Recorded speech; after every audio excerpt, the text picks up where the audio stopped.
Hello and welcome to Everything to Guppy, the podcast where we have talked about every single item in the Binding of Isaac. I know it sounds unlikely, but we did it. I'm William Hughes, and I'm joined, as always, by a guy who really loves the protagonist of Berserk, or that one priestess from Baldur's Gate 3, or just his big old tummy, Gary Butterfield. You know, I do kind of like my gut. My gut's okay. You know, externally, I don't like what it does to me. I don't, but I don't mind it as a thing. How you're I don't like the always organs falling inside forward? it. Say what? How you're always falling forward? I don't mind that. That's kind of fun, and it's a soft place to land. You somersault so good. If you've never seen Gary Butterfault, I got confused. The Butterfault in our stars. Yeah, we do both probably have cancer. Yes. You wouldn't think this, but I'm great at tumbling. Yeah, no. I wouldn't think it, and you are. Yes. Those are both true things. And other than the organs inside my guts, I'm pretty okay with my gut. You know? Okay, which organ do you hate most in your gut? Great question. Well, my kidneys, because they're slacking. But other than that, my stomach. Yeah, okay. Yeah, Gary, I guess that's fair. I hate my pancreas because of the diabetes. Sure. It says a lot that's a number 3 for me. Yeah. And I have the same disease you do. Yeah. I mean, in a lot of ways. Yes. This show is basically... Yeah. It's Grant Morrison's first infectious podcast. Aw, jeez. I don't want to play the Invisibles, Gary. It's an aerosol. It sounds weird. But yeah, generally okay. What are your thoughts on your gut lately? How's your gut? Let's do a gut check. It's our famous segment, gut check. Well, Gary, I don't know if you know, but I've been working out, so I've been trying to get it down a little bit. Also, I'm on the famous weight loss drug Ozempic. Sure, you graduated to needle drugs. It was time. Yeah, which has been helping me manage my diabetes, but has not been really helping me manage my weight. I don't know, my gut. It's gotten real muffin toppy. I think I've lost a little bit of weight, but it just means that all the weight that's there now hangs lower. Sure. Creating a sort of jellyfish effect. Sure. Like a human skirt. Like I understand what you're talking about. Yeah. It's, on the plus side, keeps my dick out of the rain, Sure. I like that part of it. Yeah.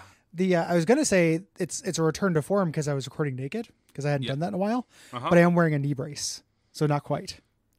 Are you wearing and underwear? A smile. Are you wearing underwear? No. What's wrong with you? Yeah.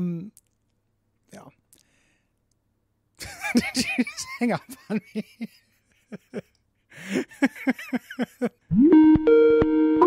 Hello. I'm just letting you know I can hit that button whenever I want. Great timing. I'm glad that worked and it wasn't, it didn't just fuck up.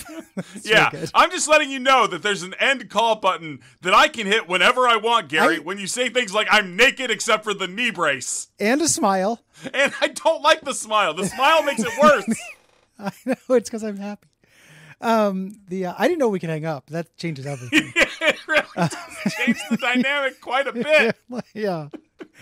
You might be asking, listener, you're not asking because I told you this, why I'm wearing a knee brace. And the answer is I was skiing and really pushing my body to the limit and really tore the tendon that goes between my kneecap and my shin. Yeah, you were really trying to advance the art of the somersault. Yes, you were trying to really pull a Bono. My tumbling, I like to think of it as high diving on the ground. Is how I approach it. My approach to tumbling. And I just push the body to the limit. That's a lie. I was sleeping. No, sleeping. In some ways, the most athletic thing I do. Yeah, the podcasters tumble. Yes, exercise. Yeah, the podcasters tumble, aka tumble into dreamland. But I did it. I fucked it up. Despite lots of practice, you can still roll a 1. And so now I have a knee brace.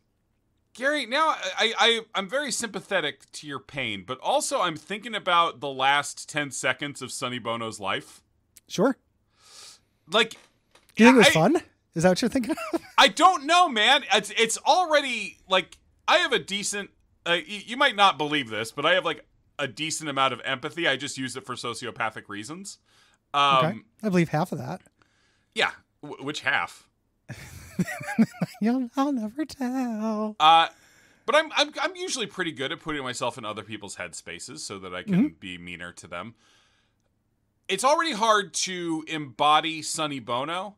To embody Sonny Bono while skiing and 10 seconds away from fatally slamming into a tree. Like, in your head, you're just like, I'm Sonny Bono. I'm a pretty popular pop star with like one good hit. House of Reps, I think. House representative / politician. There's a lot of things to embody Sonny Bono is the ultimate actor's challenge. Yeah, I fucked Cher many times. Yeah. And I still look like me. I still look exactly like me, and in 10 seconds, I'm going to fatally strike a tree while skiing, and that's going to be how my story ends. Yeah, doing a thing that I think is very fun and thrilling. Like, that is an actor's challenge. They should change, like, actor school to that. Like, you should automatically get a Juilliard if you can fully do that, because it is too many things. Oh, my God, Gary. He's a multi-hyphenate. Death by ski, congressman, fucked Cher. Like, they need to make a new goat. Gary, we need to get a Sonny Bono biopic going that takes place in his mind in the 10 seconds before he hits the tree. Can it be like Herman's Head, where there's a bunch of different aspects of Sonny Bono that all live in his head? Yep, and at least one of them is voiced by Yardley. Yeah, oh my God. Love that. I don't know what it would be like to die by skiing. On some level, you have to be like, I deserve this? It is kind of a fuck around and find out. Yeah, nobody ever makes you ski unless you're James Bond. It's the same thing about death in water, you know? Sure. Like, there's no reason to go in water, you know, other than like a shower. If you die, like a shark eats you or you drown in the ocean or whatever, like you did kind of throw yourself into an area we shouldn't be. Yeah. You know, it's like dying on the moon or something. Or like deep sea cave diving. Yes. Yeah, that shit's nuts. I watched a documentary this last weekend. Big brag from Gary. Big brag. It is a really trashy documentary about the most extreme haunted house, the one where they like piss on you and stuff. Oh, sure.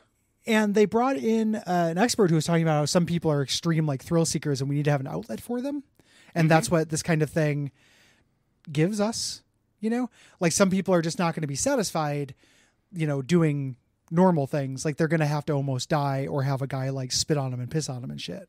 And legally, we're not allowed to just kill these people because what if we need them for a war? I mean, that's really the kind of subtext of it. It's like, oh, you're like, somebody went back, someone did it and was in the documentary about how traumatizing it was. And then it was like, and then that was the first time. Yeah. And there's an element, like, you never want to victim blame anything, obviously, but there's an element where I'm like, man, you went back again? That's wild. That is some stuff. They could pull your teeth out during it. Like, it's fucking nuts. I need those and they don't come back. Yeah.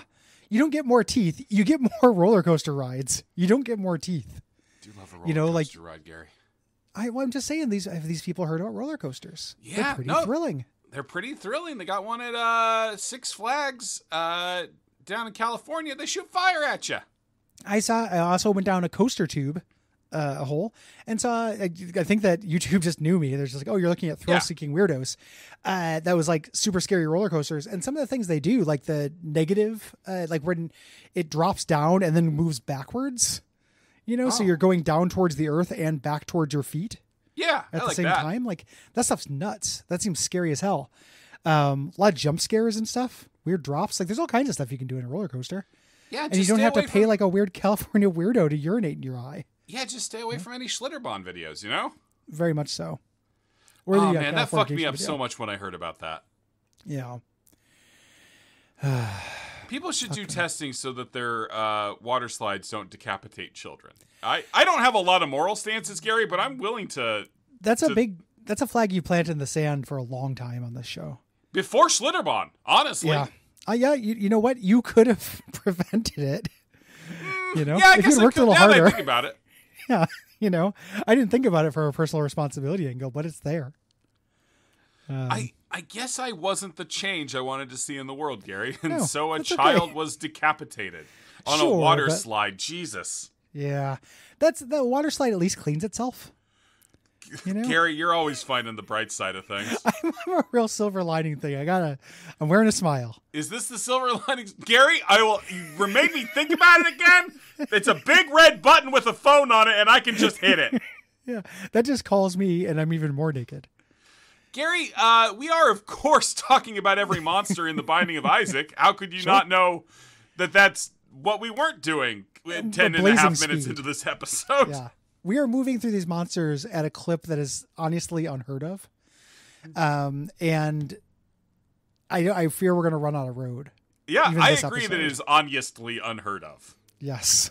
Did I say honestly? It certainly sounded like that to me. Maybe Skype fucked with it. I got some throat butter going on. Throat butter field. Throat butter salt. Ooh. You a salted butter guy or an unsalted butter guy? Gary, I like to have control over the salt levels of my food, and so I use unsalted butter, and then if I find the food isn't salty enough, I will add salt to it. Same. I think the salted butter is kind of pointless. Even if I'm just going to spread it on bread, I'll just throw some salt on there. That's also something, what is his name? Kenji Lopez, it's something like that. The Food Lab guy is like, get low sodium chicken stock, because you can just fucking add salt. Sodium is easy. It literally comes out of the ground, and they sell it for like £1 for a nickel. It's the rock we love to eat. It's so good. It makes our action potentials go. It really does. Every once in a while, you eat something, and I'm like, this is too salty, but I'm way into it. No. I got food poisoning this weekend from a salty burger, and my wife did as well, so I know it's food poisoning. We both vomited. Oh, Gary, where'd you get it from? Slander them. Well, this is just a true thing that happened. It's called like Iron Spike or something like that. Yeah. It's a well-rated smash burger place in Portland that we got on Grubhub. Liv had a rough day and was like, I want burger. And I'm like, okay, let's get burger. And this is going to sound like an exaggeration. Best French fries I've ever had in my life. Mm-hmm. Burger was excellent. Tasted so good. Liv woke up in the middle of the night and puked. I woke up and puked. We both felt horrible the next day. Incredible stuff. But Gary, it tasted so good. Gary, can I confess something? Yeah. I don't know what the fuck a smash burger is. Oh, buddy. They're good. You take you take your burger. Uh-huh. And you smash it down real flat. So it gets all kind of crispy on the edges. Oh, it's kind of like chopped steak. No. Kind of like chopped steak at at Steak and Shake. Oh, maybe. Yeah, I haven't had that at Steak and Shake. So Gary, you're not going to Steak and Shake all the time? We went to Steak and Shake in Illinois when they existed, but I didn't sample the entire menu. I think I probably went like 3 times. No, it's just what they call their burgers. They call it chopped steak. Okay, I thought it was a steak burger. No, that's what they sell. They sell steak burgers. Oh, okay. Yeah, kind of like that. They do a smash. Most fast food burgers are smash burgers of some sort, basically. What? So like not a big beefy wad, like a thin, kind of a little bit crispy burger. Okay. With some toothfulness to it. Gary, who's trying to trick me here? Is it you or restaurants? It's restaurants. All right. Yeah, it's always restaurants. Never Gary. Gary never trick. I'm not tricksy. Last time we were talking about boils. We sure were, Gary. We were talking about how many boils we had and all that stuff. Any updates since last week? No, I remain at the moment boil free. Obviously, my body is in a constant war with my compulsive issues. Like yes. I have like compulsive stuff, right? We've talked about fingernails. We've talked about gum chewing. This is one of the grosser things I've ever said on the show. Every scab on my body is just in a war of willpower with my brain. Okay. Because I really like the sensation of picking one. Mm. Really, really, really?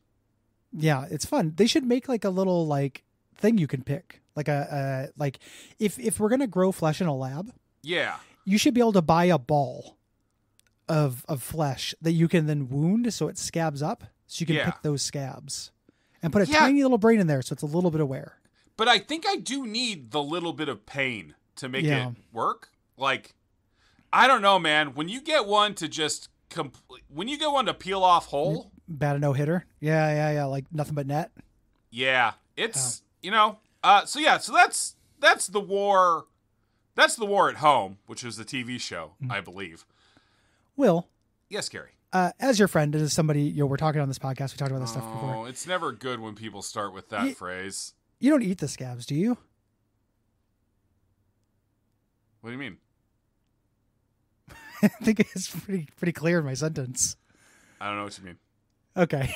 I'll accept that as the fifth. I don't know what you mean. Okay. Good answer. Good answer. Derogatory. Yeah.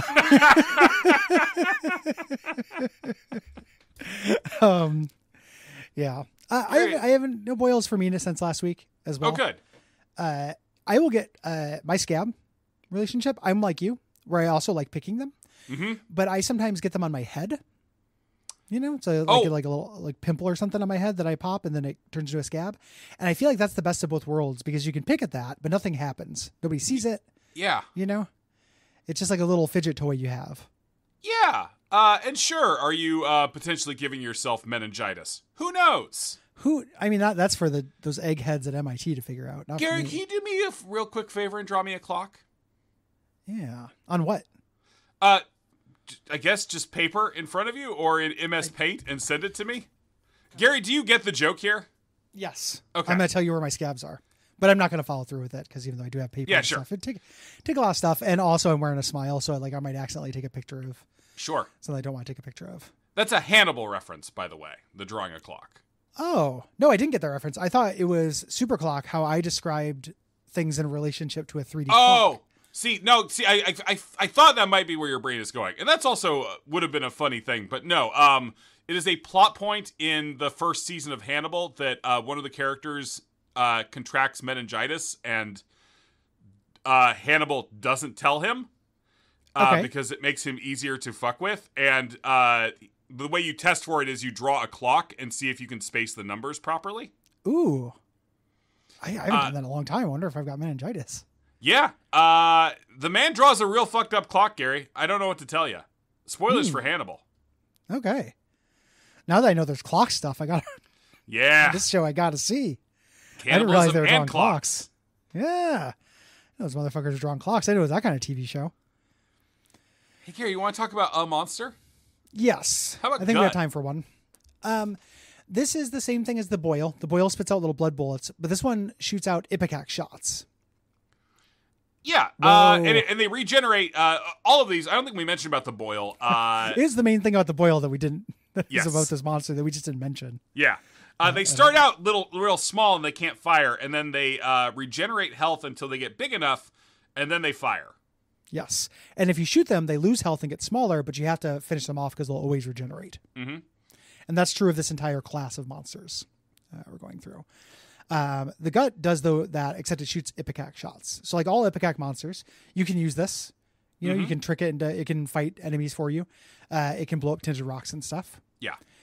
Generally, I kind of like these a little bit more than boil because I think it's easier to dodge one big ipecac shot than it is to, dodge that weird arced monstro kind of blood.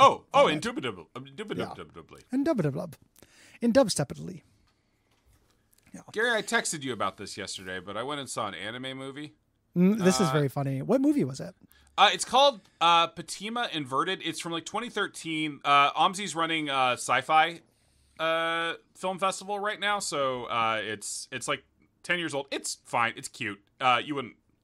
It's got a lot of anime bullshit in it. It's like it. Blessedly not horny, but it's still two teenagers fall in love, but one of them's upside down. Anyway, But the main guy was voiced by Michael Dean Venture Sinterklaas, and it was the most distracting fucking thing in the entire world.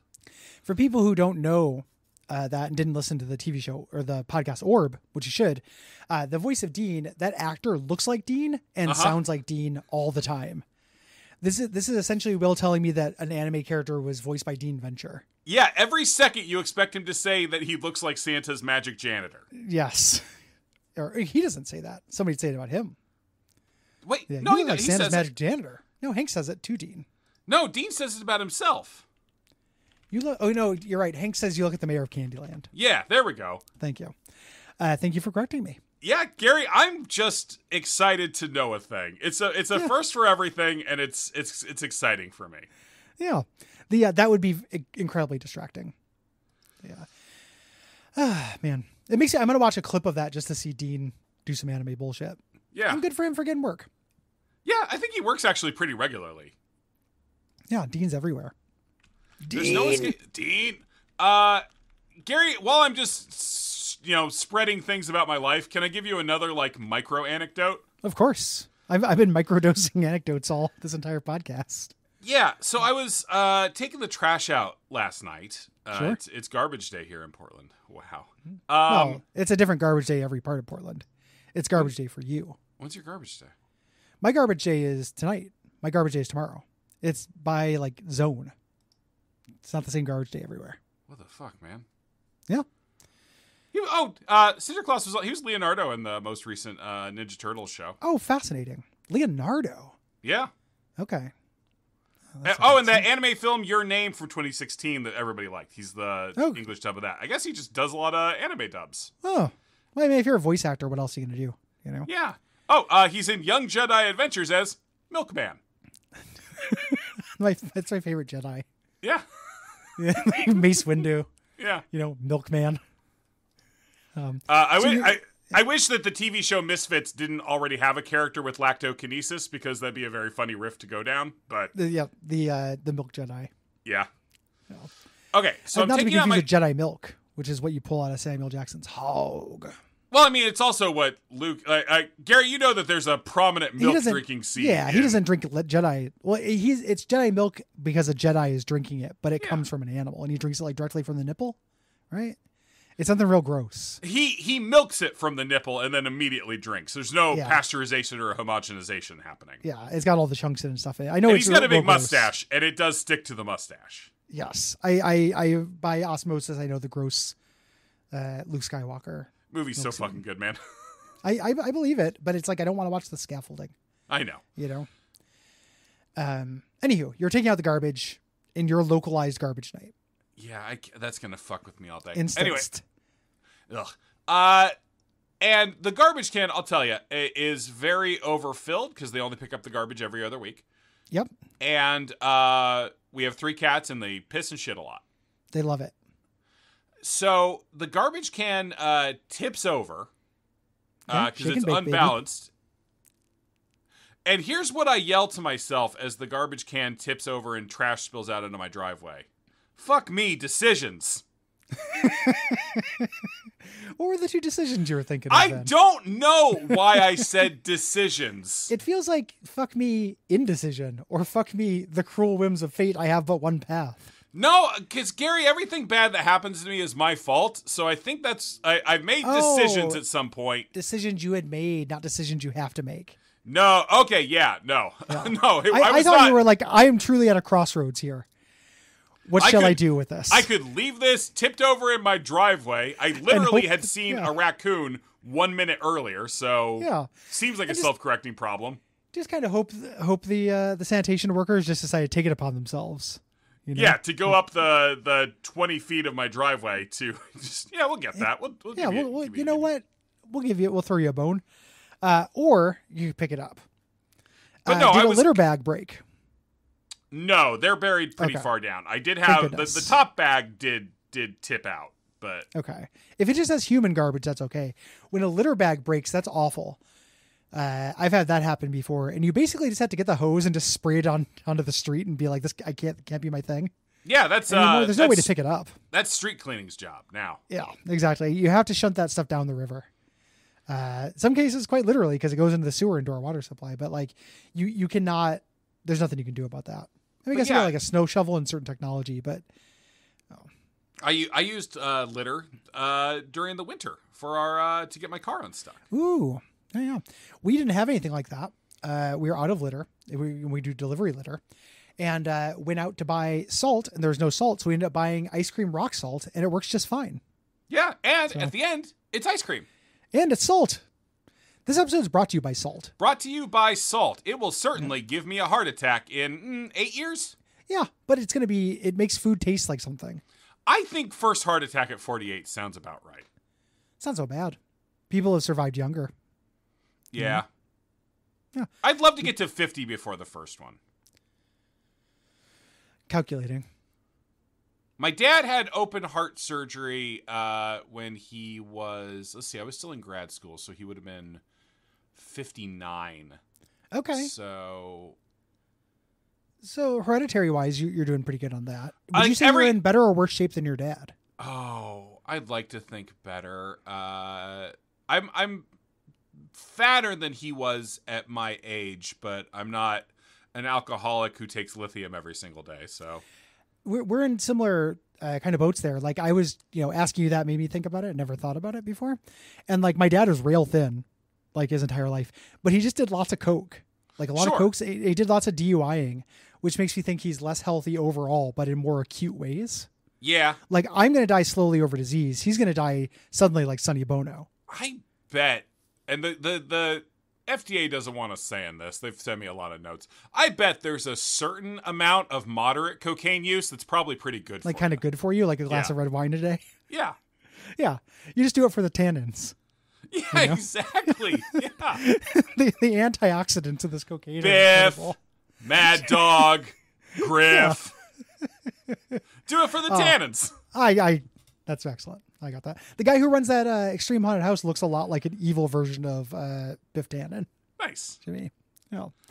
Gary, not to play the have you seen this TV show game? Have you seen the episode of Nathan For You where they do an Extreme Haunted House? No. Oh, it's very funny. What they do, can I spoil it for you? Because we're just fucking talking. They have people go through a haunted house. Like Nathan comes to this haunted house and says, we're going to make your haunted house the scariest one. And then when they get out, they pull the people aside and said, hey, one of the performers touched you. They weren't supposed to do that. He actually has a infectious disease. We're going to have to take him to the hospital and then they take him to a paramedic and stuff. I have heard about that. That's very funny. It's a good show. Great. Nathan Fielder. Funny. Yeah. Funny man. Yeah, I need to go through that show and watch it. I like friends with Emma Stone now. Yeah, interesting. Yeah, what do you like be friends with that guy? I think that'd be difficult. I find him hard to figure out what his personality would be like. I think he's just quiet and funny. Yeah, he could be. I mean, I've watched a lot of interviews with him. He's quiet and kind of shy and nervous, but he has very funny, weird ideas. And we could be best friends, he and I. You think so? I can hang with Nathan Fielder. Okay. Yeah, I had to put that to the test. Yeah, no. Fielder Get the kidnapping squad out. Yeah. What were we talking about? It wasn't Sack. Monsters. Oh, Sack. Sack and a smile. We're talking about Sack. This is another version of the same monster class. This one is white. It's made out of webs, and this one spits out spiders when it's at full girth. Gary, did you go see that Madam Web? No, I was curious about it though. Everyone having that extreme reaction to it. I bet you it's I would have fun making fun of it. Yeah, you gonna go see Craven? I might. I'm mostly invested in Venom in terms of the Sony Spider-Verse, but you're waiting for The Last Dance. I am waiting for The Last Dance. I like both of those Venom movies a lot. Yeah.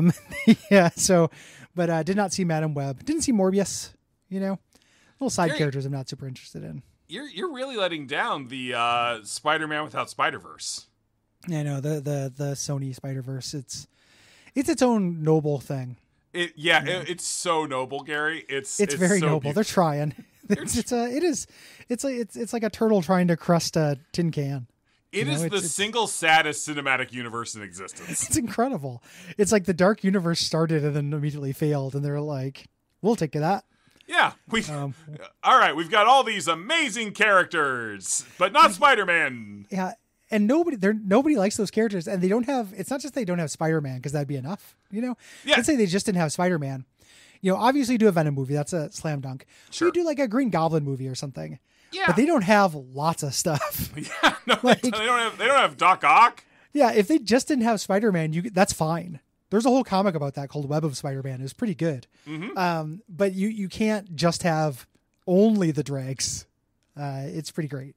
And then just to make things worse, every 4 years, their animation department makes the best Spider-Man movie ever. Yep. And they're like, well, see, you like Spider-Man, right? And a movie with infinite Spider-Man in it. Yes, you can either get all or none. None left with Spider-Man. Is the order. You get Madam Web. Do you know who the bad guy in Madam Web is? It's it's like a totem Spider-Man. It's like fucking Elijah. Yeah, Elijah from the J. Michael Straczynski run. From the really stupid Spider Magic Spider Totem Totem shit. Yep. Yeah, from the mid-2000s. Like, nobody liked that in comic form. And everyone likes everything in comic form. Like, everything anybody wants in a movie is like, oh, they're adapting this classic storyline. But it'd be like if one of the Fox X-Men movies adapted, like, all of Chuck Austin's run from the mid-2000s. Mm-hmm.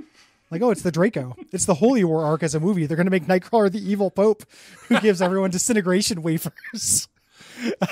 The stuff from, like, that era of comics is so embarrassing. Like, a lot of it, like, you played Spider-Man 2, right? Oh, yeah. I'm going to spoil Spider-Man 2. The last big reveal is the character Silk. Mm-hmm. Silk's a neat character. But you cannot get away from the fact that when she was introduced, her most prominent feature was she and Peter Parker had a deep instinctive desire to fuck each other. Yes. Because they both had spider powers. Because they both had spider powers and their bodies wanted to make spider babies or some shit. That was fucking in the water because I was talking about Chuck Austin. He also did that with a bunch of mutants where, like, Wolverine met a bunch of wolf mutants and Nightcrawler met a bunch of demon mutants at the same time. It was like a weird thing that was happening in comics at the time. People, I don't know if you call it a sensitivity reader or what, but, like, you need, like, a Tarantino reader to go through and see if your fetishes are clearly... It's like showing? Yeah, just completely. Because Tarantino certainly knows when his fetishes are showing. He knows. Yeah, he knows. He has a fetish for people making fun of him for feet stuff. Yeah. He doesn't actually care about feet. He just wants people on Twitter to make fun of him. He's like, what can I choose that's plausible? I know, feet. He really staked his flag in the sand as far as feet stuff goes. Is he the most popular foot guy? Or the most known foot guy, I think? Absolutely. Yeah. I can't think of anyone else who is more associated in a public and artistic way with a foot fetish. It's incredible. Like, and like, he's also associated with movies, but who fucking isn't? You know, he is the number one. It's like, I'd rather reign in hell than serve in heaven, right? Like, he's the number one foot guy, and he's just like a pretty good director. You know? It's the auteur thing. Like, because his movies are so associated with him and his sensibility, like, say what you like, auteur theory is bullshit. Thousands of people work on a movie, et cetera, et cetera. There are few directors. And that's 2,000 of feet. Thank you, man. Thank you. No, some of the stunt guys. Yeah, true. True. There are few directors in the world, I'm not saying anything particularly interesting right now, but who you feel like you are seeing what they wanted to show you than Quentin Tarantino. Very much so. And what he wants to show you is how much he loves Ladyfoot. And again, not really. We've posited. He's actually getting off on you making fun of him. It is what he wants to show you, but he wants to show it to you for 12th dimensional chess reasons. God, he's so smart. Like 3-dimensional chess. Yeah, don't give it too many dimensions. There's not that many dimensions. Checkers. For checkers reasons. Gary, you think they still play checkers in Star Trek? Like, there's just like a weird special version of checkers? Yeah, Vulcan checkers. That is, it's just chess. That's a great joke if they made Star Trek to like, we'll play Vulcan checkers and it's just chess. It's just regular chess on one board. We also got the blue boil. We're back to boils. Yeah. Gary, this is, I know we joke about it a lot. We are currently clocking in at 11 minutes per monster. Yeah, I think it's a steady clip. Yeah. That's how you get to the sun, slow and steady, you know? And we're going along at roughly 30 minutes per sprite, because these all look identical, basically. They do look all... Well, this one's a little bit different. It's got little Venom goo webs stuck to it. Do you ever see those Venom movies? I never have, no. Okay. I watched the Eminem music video. Does that count? It's partial credit. The thing about those Sony movies, and this is not original observation, I think I actually pulled this from the AV Club review of it, but it's really well observed. When I was trying to figure out why I liked Venom. And then last night, Live Express, we've been X-Men pilled because of X-Men 97. Mm-hmm. Read your article today. Nice job. Oh, thanks. That no consulting credit, sadly, but that's okay. Well, Gary, I wrote the whole article, and then after that, I asked you if my thesis was bad. So I know, just joking. Gary, Gary, I got the fucking CMS open right now. I'll just go. I'll change the first letter of every word to spell or every sentence to yeah. So Liv has been a real X-Men pill. No consulting credit, motherfucker. I'm livid. She's like, I never saw those new X-Men movies. I'm like, keep talking past it. We'll talk about it after the call. The first one's fine. The second one's really good. You should watch them. Like, I'd watch them. So we watched X-Men First Class last night. Yeah. And the thing about those Venom movies is they are a window to this weird alternate universe non-MCU thing where superhero movies are still the kind of shitty version they were in the 2000s. Yeah. Like, and that's kind of fun. Like, X-Men First Class, tons of problems. Mm-hmm. You know, I don't even know if I'd call it a good movie, like, in general. Like, it's okay. There's your favorite fun Kevin stuff. Bacon movie? It might be. Like, he's pretty fun in it. He gets all the good lines. For some reason, they gave him all the lines that should have been Emma Frost's. They make Emma Frost so shitty in that movie and then just give, like, Kevin Bacon all the delicious bitch lines. I mean, I think, I don't know. January, she's good in Mad Men. She does a horrible job in this movie. I've heard she's really good in Mad Men, but this is one of the worst performances I've seen in a film. Yeah. But yeah, I like that there's somebody out there still making movies from like 15 to 20 years ago, basically. Yeah, and his name is Zombieland director Ruben Fleischer. Yeah. Good for him. Yeah. Blue Boil. Gary, how can I make it up to you, the consulting Not a real roller coaster. You have to make up for me or anything. You have to give me credit for nothing. I'm not in it for. I'm in it for the love of the game. I don't want you to feel. I just don't want you to feel bad. I don't want this to eat at our friendship because it sounds like it will. It sounds very much. I mean, it's going to eat on your end of the friendship because of my friendship, and it does not sound like that. Do you want me to come guest on Real Lich Hours to make up for it? You know, that's a very generous offer, but no. Yeah, thank you.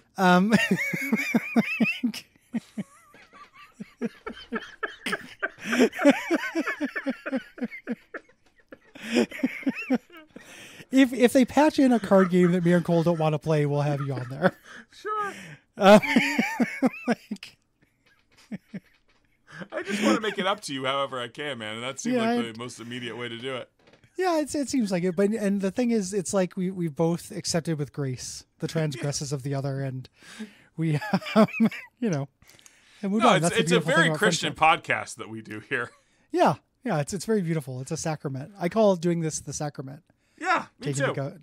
More like the sacrament. More like the sacrament. That would have worked really well if I was trying to transition us back onto the sack. I know. Yeah, no, let's do sack again. That transition was so good. Let's repeat really a monster. Good. So this is the white one that is made up of spider webs. And it does the same thing the other ones do, except instead of shooting bullets or ipecac shots, it shoots spiders. This can be a real problem because anything that's populating the room with more monsters can really get away from you, especially in my preferred mode of play, greed mode.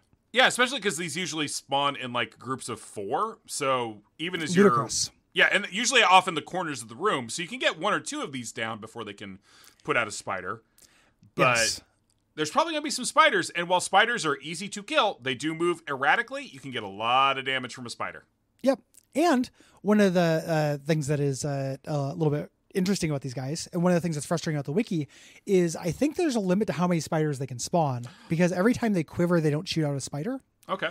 I think each one can only have a certain number of spiders on screen, but I cannot find that information. Yeah, up to 6 spiders can be active at once. I found it in a second of looking. So. Oh, excellent! Yeah. Thank you. You're welcome. What am I going to do with that second layer today that I saved? I mean, come.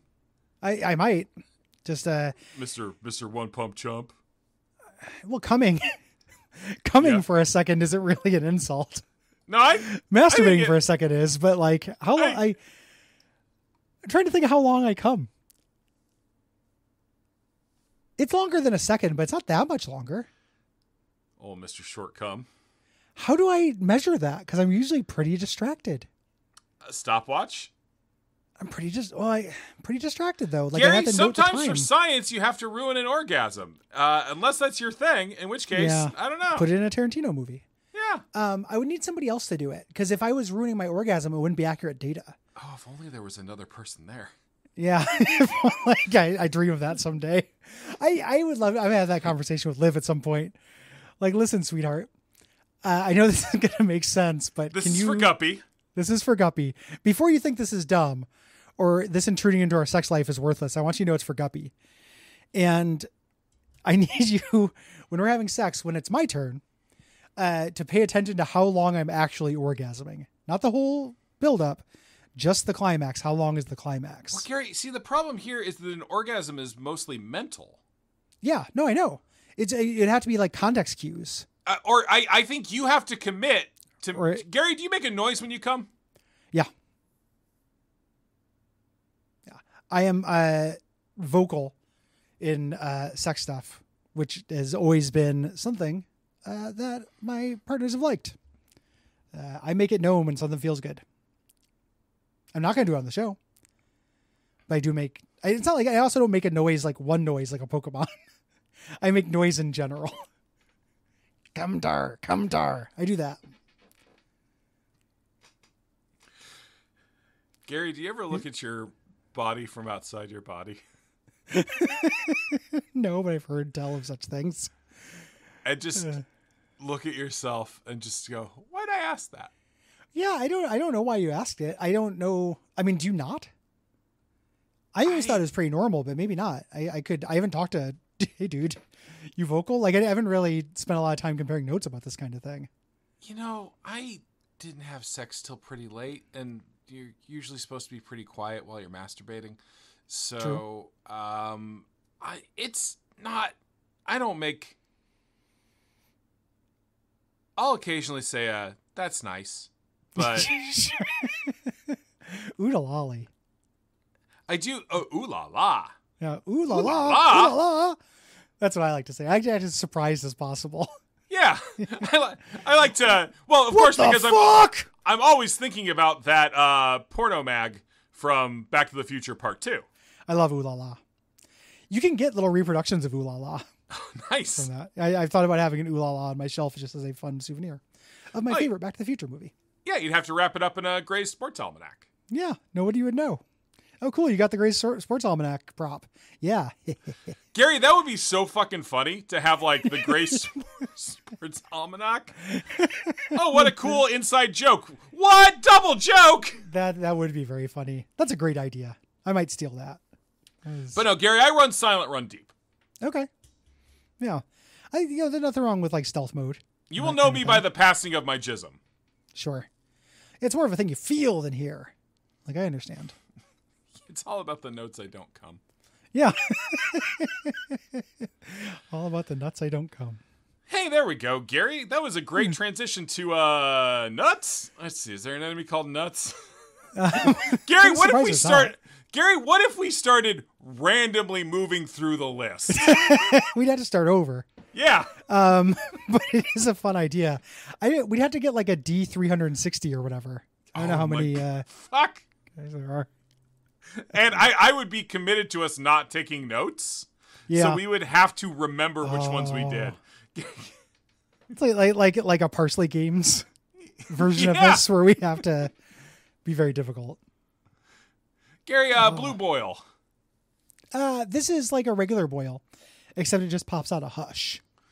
Yeah, it just makes the hush fight more complicated. Yes, that's fine. Yeah. Then we got the gush. The gush just makes black slowing creep and doesn't hurt you. It's a stationary, harmless enemy. Yeah, it's just a little road hazard. And black creep's not really that big of a deal, I find. Yeah, we're in the easy section of these. The weird ones that get easier from the alt floors in Repentance. Yeah, more interesting, but easier. Yeah, same thing with the pustules. I know that we're moving up blazing pace here, but... Yeah, no, these only grow in the corpse. Yep. These are an appealing design, I will say. They're very round. It looks like the hill from Super Mario World. That's also where my mind went with it. Yep. Or the way you sometimes represent like a bump on the head in like an very anime much kind so. of thing. Like or just like a cartoon. Like this could be Elmer Fudd gets amnesia and forgets whether he likes rabbits. Like he could have this thing and he has to get hit on the head with a frying pan again to remember that he doesn't like rabbits. Gary, do you think if I went on, I'm going to just, Gary, I don't want to get into like, I don't know. I've never listened to Quackstack, but I feel like this is what you do on Quackstack. Okay. I'm going on AO3 right now. Quackstack. How much do you charge for it? $10. Nope. Gary, fair.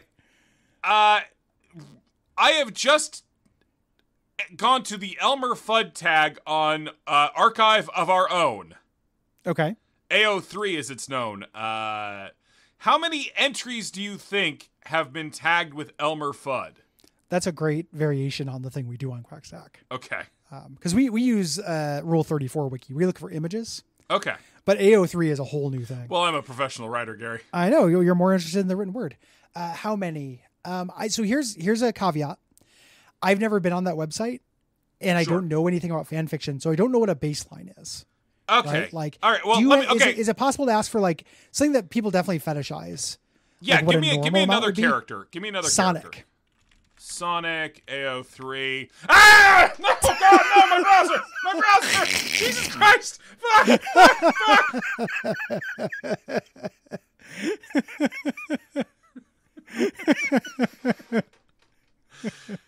Jesus Christ, the first...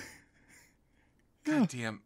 Oh, that's Shadow. It's all GameFAQs ASCII art of Sonic's hole.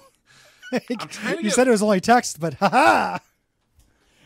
God, a lot of the there we go. Sonic the Hedgehog. Okay, there are 14,598 works with Sonic the Hedgehog cited in some form or another.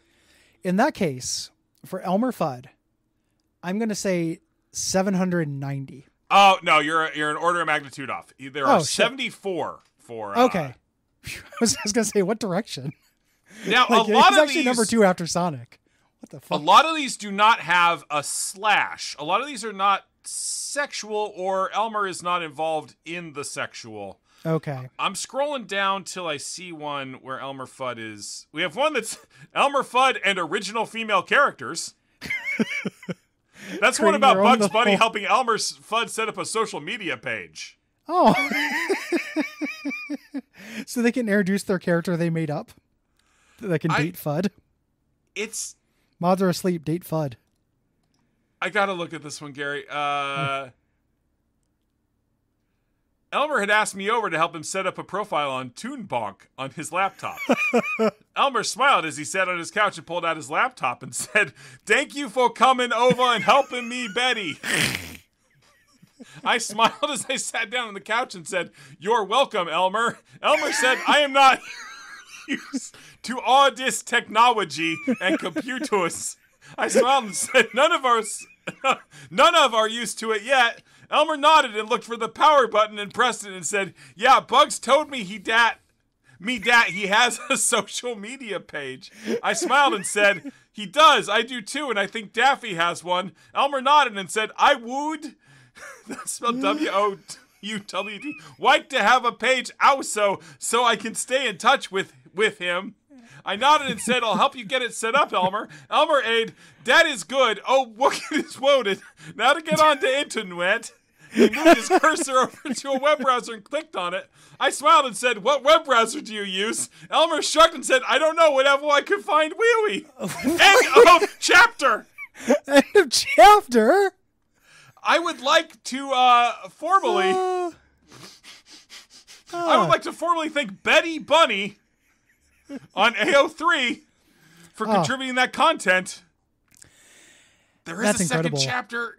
Why does it take place in real time? Like, that's just them like, did you remember to get the gas? No, I told you to get the gas.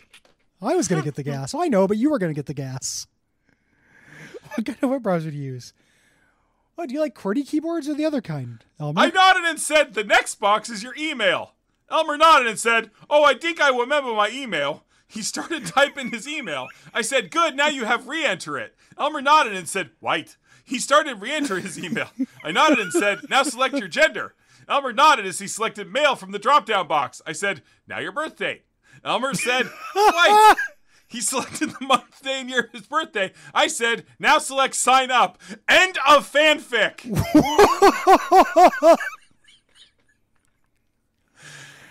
Oh, that's Gary, incredible. This person has several other fics that are about Setting up, helping old cartoon characters set up their computer? Lola Bunny talks to Betty Bunny on Toon Bonk. Daffy posts a selfie to Toon Bonk, and Bugs riles him up with a comment. Betty and Bugs chat via video call. On Toon Bonk? Doesn't say it, but I have to assume that Toon Bonk has video chat functionality. All right, I'm going to put Toon Bonk in here just to see what happens. Toon Bank? No. Stupid Google. Oh, I really hope I am not making fun of a disabled person. I hope not too. I thought I was going somewhere else with that for a second, but honestly, I just hope so as well. That is... It's weirdly cogently, like it all follows. I can follow that story very well. Gary, you can follow it as a tutorial to set up a social media account. Like that is not only hot, it's also useful.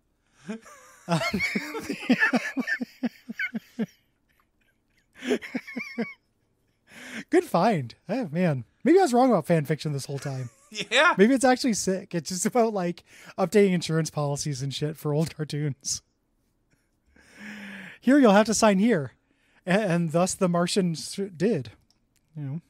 All right. There are only 5 works in Bugs Bunny / Elmer Fudd, FYI. Okay. Kind of surprising.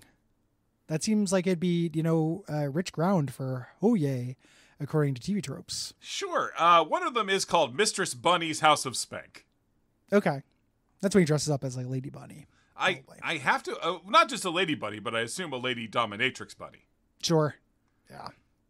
Yeah. Well, we don't know what the Lady Bunny does during her night job. Oh, man. Yeah, Gary, I gotta stop. I gotta close these tabs because I'm just gonna start reading these. It seems very distracting. It's one of the more distracting things that's ever happened in my life. Just month, day, and year of your birthday, Elmer. Is this European style or American style where the month goes first? Yeah. Just to make it clean, because we only halfway did this monster. We don't have to do any more monsters after this. Pustules in the corpse makes maggots and damaging red creep. And if it grows to full size, it grows into a blood fly. Yeah, that's fun. That it actually grows into a thing. Yeah, it explodes. It's a singular egg sac instead of like a gauntlet nest like the sac is. Gary, do you want to knock out the walking ones real fast? Yeah. Because I find these annoying. You know why? Yes. They don't have the shrink or regenerate thing. They walk around on legs. It's the walking boil, walking gut, and walking sack. Yep. They do the same thing as their non-walking versions. They either shoot out blood, ipecac, or spiders. Yes. And they just walk around and do those things. They don't have eyes, so they don't pursue you. They just kind of wander in a corner. And spawn crap. Yep. Todd McFarlane's spawn crap. Yeah. These are, but like the coolest thing about the boil type of enemy is the regeneration mechanic. Yeah, like the keeping them low. Like sometimes you can't finish one off, but you're in the middle of a fight and you can shoot one a couple times just to buy yourself some time. Yeah, it's a nice, a cool dramatic situation. You know what? Also, though, I put this together on accident saying this. You know what these things are like? They are like the gauntlet enemy spawners, which also had that mechanic way back in like 1982 or whatever. 1984, rather, Gauntlet 1. They also shrank and would spawn, and then you could shoot them, and when they were full size, it would spit out guys. Yeah, I mean, Wizard does need food badly. Wizard needs nudes badly. Wizard does need nudes badly. What did you think those things were when you played Gauntlet? I didn't play Gauntlet when I was a kid. Oh, really? I didn't play a Gauntlet game till they put them on, until the modern, like the horrible looking modern arcade ones. Yeah. Wow, interesting. Yeah, Gauntlet was a big part of my childhood. I'm not surprised about that. It's not like it's foundational. I don't know how I thought it was maybe more common. Were you playing on NES or arcade? NES. Okay. Like I played the NES Gauntlet a lot. Did you have a multi-tap when you were a kid? Nope. I was lonely. I played it by myself at my dad's house during the summer. Fuck, man. That's really grim.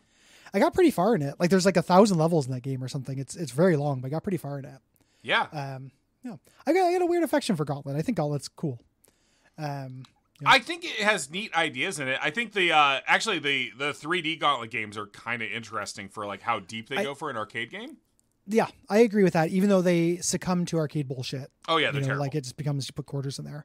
The weird thing about is Gauntlet, the first video game, that you choose a character and they have very meaningfully different abilities. That's a Retronauts kind of question to ask, Gary. And they haven't called recently. Even I did subliminally slip your picture into our. I heard people told me. People told me.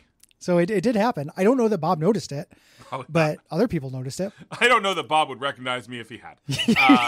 We've never met. He's doing the Homer Simpson's Mr. Burns thing with you from Who Shot Mr. Burns. Yeah. I feel like that's a good question. I should ask Mr. Parrish. Yeah, ask someone smart. Yeah, I'm gonna ask one of these gaming historians about that, because that was such a cool thing to me. Like as a kid, I was like, oh, like what type of character do I want to play as? Do I want to play as Mario or Luigi? Yeah, well, I mean, even better. Wait, Mario 2. I guess Mario 2 comes after Gauntlet. Yeah, it's Gauntlet's 1984. Yeah. Like it's I was gonna say like like Final Fantasy or whatever, but even that came later. Like Gauntlet's very early for this kind of thing. Yeah, interesting. I should see if I can convince Cole to do an episode on Gauntlet. Yeah, boy. We can cheat. We're adults. We can cheat. We can use guides. Yeah, no, Gary. I have no interest in litigating this with you. I'd listen to it. Yeah, I understand. But if you want strategies for manipulating Cole, I can try to help you there. I appreciate that. And I do need some strategies for manipulating Cole. Yeah, just I don't know. Flatter his intellect and his cats. Yeah. The other thing with this is Cole is for WAF stuff. I can do quid pro quo stuff. Mm-hmm. Like I can be like, okay, we're gonna bump Infinifactory up, or whatever, or Factorio. I can't remember which one he likes, but bump one of those up, and I think I could probably get some leverage. I mean, for Gauntlet, you might have to do a fucking Danganronpa game, man. I don't think that's comparable at all. No. And I also wouldn't do it. Yeah. But that's not worth the price, and that price is unreasonable. Both. Yeah. Welcome to the marketplace of ideas. Yes. The ongoing war of if I scratch your back, you have to scratch mine. Yeah. That's not really how me and Cole work. Gary, I thought you were just describing friendship for a moment, but okay. No, we don't scratch each other's back that often. Would you, if we're hanging out, if I was like, would you scratch my back, would you do it? No. No? Fuck. Are you wearing a shirt? I'm wearing a smile. That should be enough. I think you would have to caveat it. Be like, I know this is, I think I would need I know this is weird, but. If I prepped it? Okay. Yeah. And if we were out about, I'm not above scratching my back on a tree like a bear. That's my move. Yeah. So if we were out and about, it would have to be like we were at, like sitting on the couch watching a movie or something. Or we were you presumably have back scratchers in your house. You could go get up and get your back scratcher. If Nick doesn't have a back scratcher. Then yeah, I'll scratch your back. Okay. Appreciate that. Is the camera on us? Yes. Then yeah, of course it's content. Okay, good. Yeah, I think that a back scratch between friends can be kind of nice. Yeah. Yeah, okay. If people like the show, what should they do? Gary, they can go to patreon.com/Duckfeed.tv to support the network. Mm-hmm. People should do that. I think so. Listen to Quackstack. You can also leave us ratings reviews on Apple Podcasts, Podcast Addict, or wherever ratings reviews are found. Yeah. And tell your friends. People have been calling for me to incorporate more reviews since we're down to only one a week. But I'm comfortable. How about this one from left on Podcast Addict by Gup Boys for Liff? Listening to the first episode of this show, 5 stars for the first episode, not this one. Oh yeah. Fair. Yeah? No, first episode's first episode's pretty boring. Yeah, we didn't figure it out yet. It's okay. And then I will say, looking forward, it looks like that sad review from last week, like the depressing review from last week, has encouraged more people to write depressing reviews. They're not they're not aggressive, and they're not like, I'm going to try to like really fuck you up. They're just sad things. Yeah. So Autumn M, hope your surgery recovery is going well. John Scratch, rooting for you to, it sounds like you're missing your pup. I hope everything's okay. I hope you get through it. I'm glad that the show can help. Yeah, I just if you're want on the Slack, people are sending these fucking sincere messages through the things that I'm not going to read for like a month, so I feel like I have to address your emotional issues now. Rough stuff. If you're on the Slack, join the Wellness Actually channel to commiserate about stuff like that. It's a good scene for sympathies. Gary, I can't imagine anything I'd do less. I was talking to you. I was talking to them. I know, but like, I didn't know this channel existed, and now I'm challenged by it. Yeah, well, go in there and disrupt it. Talk shit to a bunch of people who just lost their pets and stuff. I don't know. I'm not here to moderate the Slack. Yeah, that's not true. It's exactly what I'm here for. No ghost. No ghost.